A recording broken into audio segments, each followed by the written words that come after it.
Mirror is prohibited in this salon. Put it back into your bag. Imagine walking into a hair salon and the first thing they tell you is no mirrors allowed. Would you still sit down and trust them with your hair? This was the rule in Golden Touch Salon, located at Alade Street, just behind the old mango tree that's never bear fruit. It was called Golden Touch Salon, and from morning till night, girls lined up, both students, both brides, both office workers, even women who travel from far towns just to have the hair touched by one woman, Madam Zainab. The strange thing was simple but unsettling. There were no mirrors, not on the walls, not on the tables, not even a small hand mirror. Yet, no one complained because the hairstyle that left that salon were flawless, very beautiful, braids that lasted months, weaving that looked grown and neat from the scalp, natural hair styled like royal crowns. And Madam Zainab herself, she was beauty, embodied, smooth skin, perfect teeth, always in heavy makeup. Her foundation was flawless, her lips were blood red, her lashes were thick and dark. Not once did anyone see her bare face. On the first day, any customer that entered the salon, Madam Zainab would smile and say the same thing. In this salon, mirrors distract beauty. Trust my hands. She said it with confidence, and somehow people obeyed. Girls who brought mirrors to the salon were politely asked to keep them away. If anyone insisted, her tone would change, soft but firm, with something cold beneath her voice. The workers were 4 young girls. They always followed the rule. They had never questioned it. After all, Madam Zainab paid well and business was booming. But sometimes, when the generator light was off, one of the girls swore she saw something wrong with her reflection in the glass window. While waiting their turn, customers gossip. Have you noticed she never eats with us? I heard she doesn't attend any church or mosque. They say she came from nowhere. But when Madam Zainab walked past, the whispers died. Her presence was heavy, commanding, almost hypnotic. When she touched your hair, women sighed like they were under a spell. No one noticed how her fingers were always cold. Sade was different, a final year student, curious and stubborn. She had heard the rumors and laughed them off. But one thing bothered her. How could a salon exist without mirrors? When it was her turn, she smiled sweetly. But inside her bag was a small round mirror wrapped in cloth. As Madam Sade began braiding Sade's hair, she suddenly stopped. "Remove it," she said calmly. "Remove what?" Sade asked. "The mirror in your bag." The entire salon went silent. When Sade refused, Madam Zainab screamed, not a normal scream, but something deep, animalistic, echoing against the walls. Her eyes darkened. The lights went off. Hair extensions fell from shelves. "Get it out!" she roared. Terrified, Sade dropped the mirror. It rolled across the floor, and for 1 second, it reflected Madam Zainab's face. What stared back was not human. The mirror cracked. In that split second, Zainab saw fall beneath the makeup, glowing red eyes, her jaws stretched too wide, her teeth were sharp like broken glass. When the mirror shattered, everything returned to normal. Madam Zainab smiled. "Accident happened," she said softly. When the salon closed, Madam Zainab walked home alone. In her locked room, she wiped off her makeup. The beast returned. She stared at herself, not in a mirror, but in darkness, growling, breathing heavily. "Not yet," she whispered. "They must not know." The workers noticed something strange. Hair moving on its own, growth at night from the storage room, and blood-like stains washed from towels. One night, They decided to hide and watch. They saw her remove her makeup. They saw the beast. One fainted, another screamed. Madam Zainab turned slowly.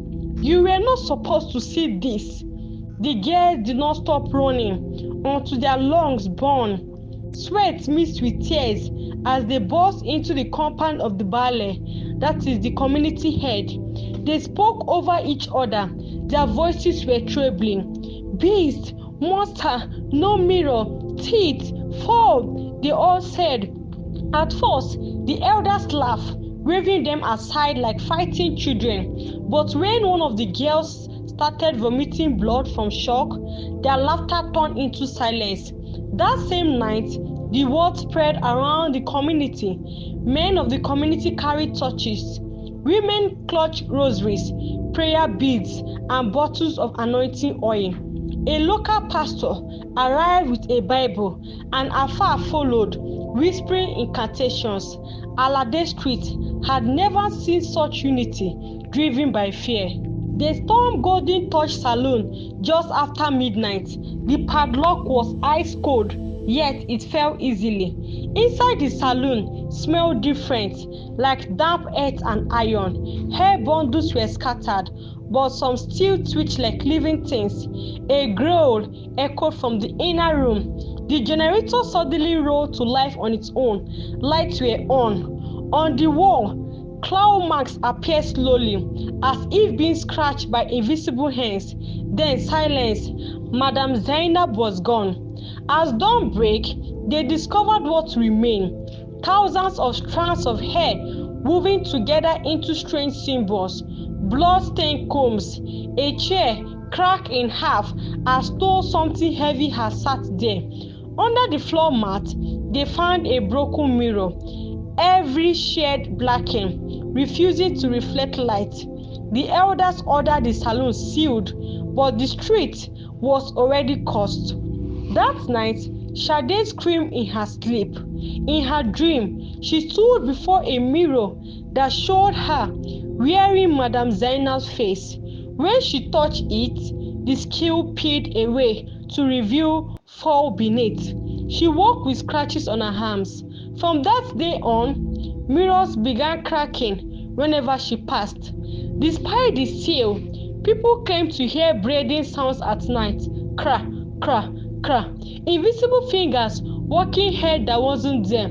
Some women woke up with fresh hairstyles they never paid for. Others found clumps of their hair missing. Fear settled into Alade Street like harmattan dust. One morning, the boards sealing Golden Touch were gone. In their place stood a new signboard, Mirror Touch Salon, Beauty Without Judgment. No one admitted putting it up. The paint was still wet. The new owner introduced herself as Madam Zara. Her voice was sweet, her smile perfect, her makeup was flawless. Sade felt her stomach twist when Madam Zara looked at her. Have we met before? Madam Zara asked. Girls returned more and more. The hairstyles were even more beautiful than before. Customers claimed they felt lighter after their hair were done, as though worries had been removed from every braid.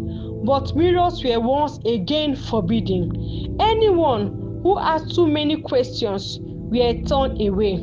A girl named Kemi sneaked in a compact mirror. During her hair fixing, she screamed. When people rushed in, they found her collapsed. Her eyes were wide open, her mouth frozen in terror. Her reflection turned back from the mirror, but it was not her face.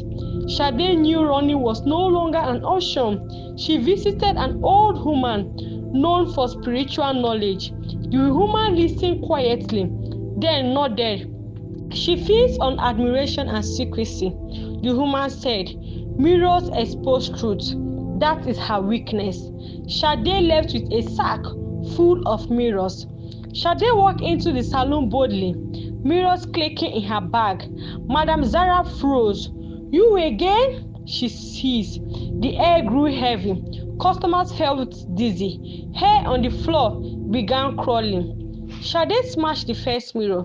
The reflection revealed four horns and eyes burning like coal. Zara screamed, not in fear, but in rage. Her makeup melted like wax under fire. The beast emerged, malforming, breathing hatred. Chairs flew, the walls cracked, hair wrapped around legs like snakes. People screamed and fled. The beast looked at Sade, but she raised another mirror. The creature shrank, flesh burning where truth touched it. Mirrors shattered everywhere, multiplying reflections. The beast howled as every single exposed its true form. Flames erupted, not ordinary fire, but blue and gold. With one final scream, it dissolved into smoke. The old woman later explained the cause. Madam Zainab was once human, obsessed with beauty, willing to trade humanity for admiration. The mirror was her punishment. Golden touch burned to ashes. No saloon ever succeeded there again. Birds avoided the mango tree. People learned to look twice at perfection. One mirror survived the fire. It reflected nothing, but sometimes at night it's mine. Years later, Sade opened her own salon. Mirrors covered every wall. She never wore heavy makeup. People came to make their hair, and every activities returned to normal. Lessons to be learned from this story. Beauty can hide danger, and perfection can be a disguise for evil. Truth always exposes what lies try to protect. Blind admiration gives power to darkness, while silence allows it to grow. Questioning what everyone accepts is an act of courage. Power without accountability destroys both the wider and the victims. When approval becomes more important than values, humanity is the prize. Truth does not beg for attention, it reveals reality. Honesty is the beginning of healing and lasting growth. Evil may change its face, but wisdom makes deception harder to repeat. We have come to the end of this story. Kindly do it to like, comment, subscribe, and share this video. See you in my next story.